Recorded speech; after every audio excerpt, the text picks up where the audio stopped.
Deirdre. I'm a senior UX researcher on EBSCO's user research team. If you want to tweet at me at all during this presentation, please note that my Twitter handle is my first name _ my middle name. Deirdre Costello on Twitter is an Irish barrister who really hates me. Okay, so I'm here to talk to you today about why search results are the new black, why search results are the part of the research experience that we as a community need to start focusing a lot of our attention on, because students definitely are. And when I say students, when I say users during this presentation, Letty mentioned that researchers actually have a lot of different personas. We're not necessarily always talking about a faculty member or a PhD candidate. We do the majority of our research with college students because academic libraries are one of our major markets. So when I say student, I mean college student, and I mean to a participant that these students do not identify as researchers. Whether or not they're doing research in an academic context, which they're writing research papers, so they are, when you ask them, are you a researcher? They say no. And when you say, why not? They have a number of different reasons, but mostly it's that research looks a certain way and they're not doing it that way, so they're not a researcher. That's why I use user or student rather than researcher. Okay, so the projects that we on EBSCO's user research team have done that have gotten us the findings I'm going to talk to you about today are secondary research. So when we set out to study a large audience like college students, we start with secondary research, our fancy name for a literature review. A video diary study. So when we started talking to college and university students, what we heard was that students who came into university with research skills that meant they were ready to do research at that level, not that many of them, we heard that in the US, what's called high school, so between 14 and 18, they had really intensive research training during that period of time. Now 14 to 18, so we knew we needed to talk to them. 14 to 18-year-olds do not like to sit across a table from someone who's closer in age to their mom and talk to them honestly about how they do their homework. But we're talking about the selfie generation. They love talking to a video camera, so we got some really great data that way. And contextual inquiry. So contextual inquiry is an ethnographic methodology that meant that we sat down with college and university students, as well as some graduate students, to talk about their organic research flow and see it in action. One of the things I love about contextual inquiry is that you get to see the entire ecosystem of tools and services that students are using online to do their schoolwork. You can see how big a part of that ecosystem Google and Wikipedia really are. They're actually the foundation of that ecosystem. But we also got to see the fact that the tools and services that students were using to do their schoolwork are really only a small part of the larger ecosystem of tools and services that students are using to live their life. And it's in the space outside of that microcosm that students are developing expectations for the tools they learn online, and they are porting those expectations to the tools they use for their schoolwork. Okay, so aside from the experience on the open web, what cultural phenomena are influencing students' behaviors when they're conducting research, or as they call it, searching, because research is something different? Students have competing priorities. So as Roger mentioned, I'm a librarian, so I think that research should be this big. I think it's one of the most significant things that people do as part of their undergraduate or graduate experience. I think it's a really important skill set. If it were up to me, we would dedicate all of our time to it, right? Well, guess what? Students are learning to do their own laundry for the first time. They're trying to make friends. They're trying to maintain connections to family. They're taking exams. They're doing 1 million other things. Also, they don't love to do research. It's not their favorite activity. Research has to fit into a box this big. Dr. Marianne Wolf of Tufts University, author of The Proust and the Squid, talks about the way our neurology is changing to accommodate the way we read online. She calls it iBite culture. And what she means is in the way our brains changed in response to radio to absorb auditory information in smaller and smaller chunks, our brains are changing to absorb information in smaller chunks of text because of the way we read online. This is definitely true of students, and they talk about it as skimming and scanning, which I think Letty mentioned earlier. It may be a little bit different in the UK, but in the US, students spend a lot of time being groomed in order to take standardized tests.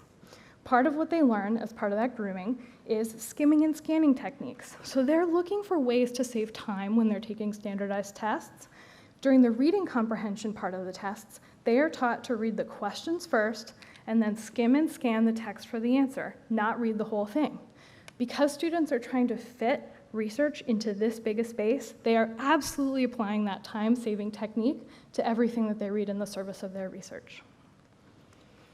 Okay, so we've talked a little bit about influences. How are students interacting with Google? We've talked a lot about Google Scholar already today, and I just want to point out that some of the habits we see on Google are very similar in Google Scholar, but they're also different when it comes to the library, so we'll talk a little bit about all of that. We know that Google and Wikipedia are a foundational part of the pre-search experience. So Letty talked a little bit about the fact that when asked how they start their research, students say they go to scholarly resources that the library provides. They leave out the fact that they are starting with Google and Wikipedia.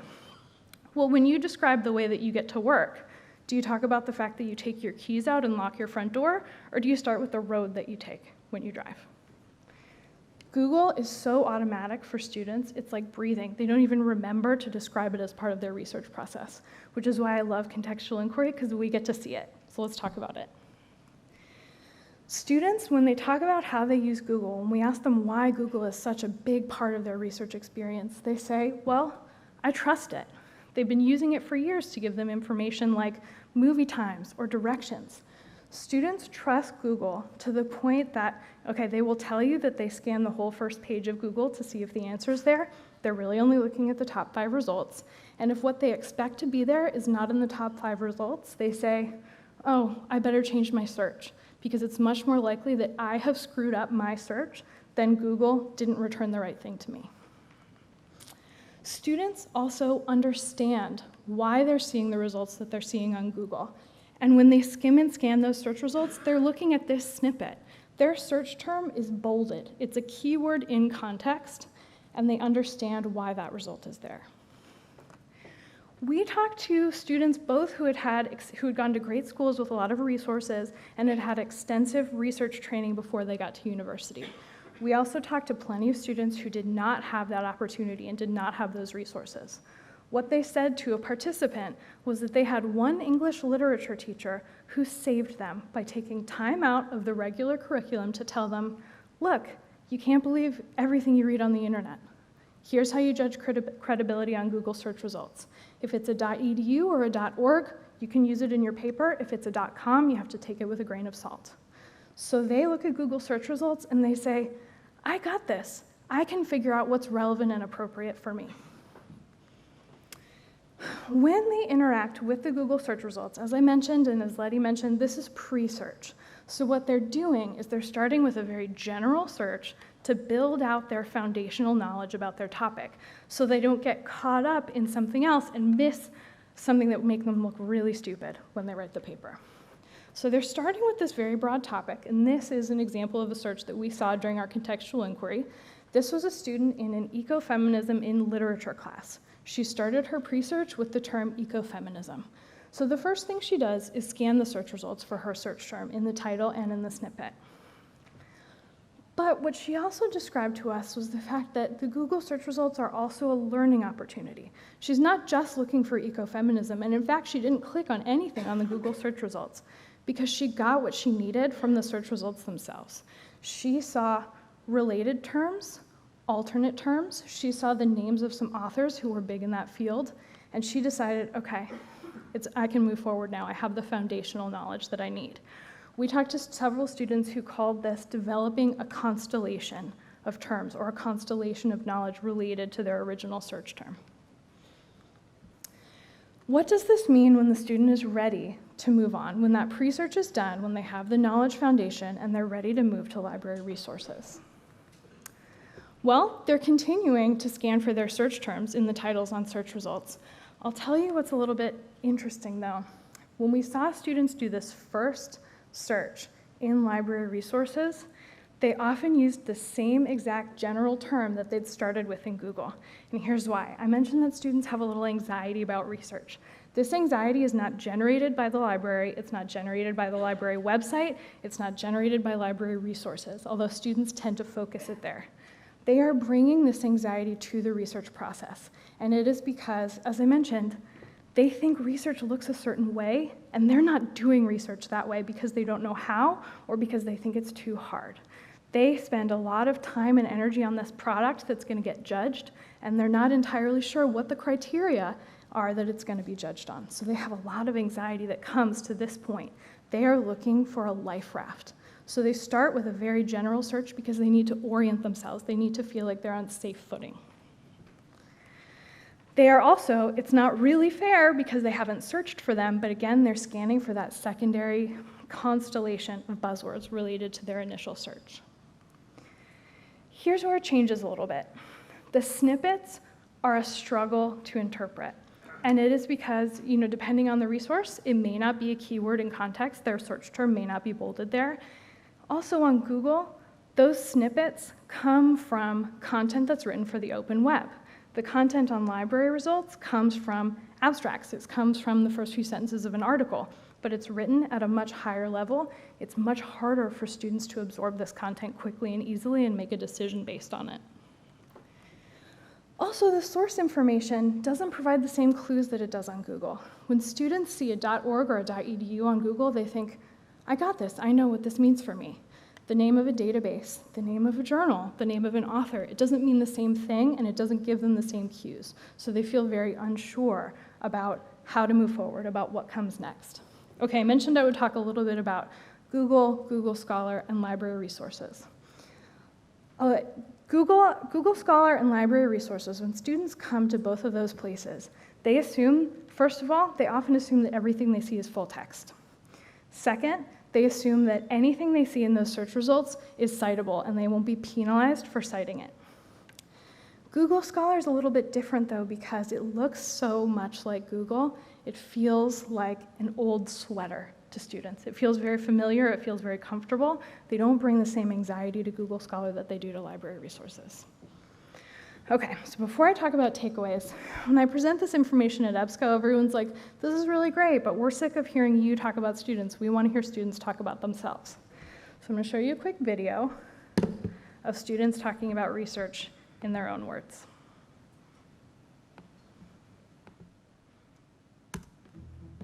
I don't necessarily like doing research. It's really overwhelming. When I have to conduct research, I'm generally not too happy about it. I feel lost, a lot of stress. Yes, I have time to research, but I'm also trying to balance going to the movies, going to Chipotle. My grandmother calling me 10 times a day to ask about her iPad that she still can't unlock. When I have a research project, I get really nervous and stressed out, and I just kind of want to leave it and never do it. Yeah, I immediately get anxious and just either want to get it done or hold it off till the night before. I'll wait about a week to begin.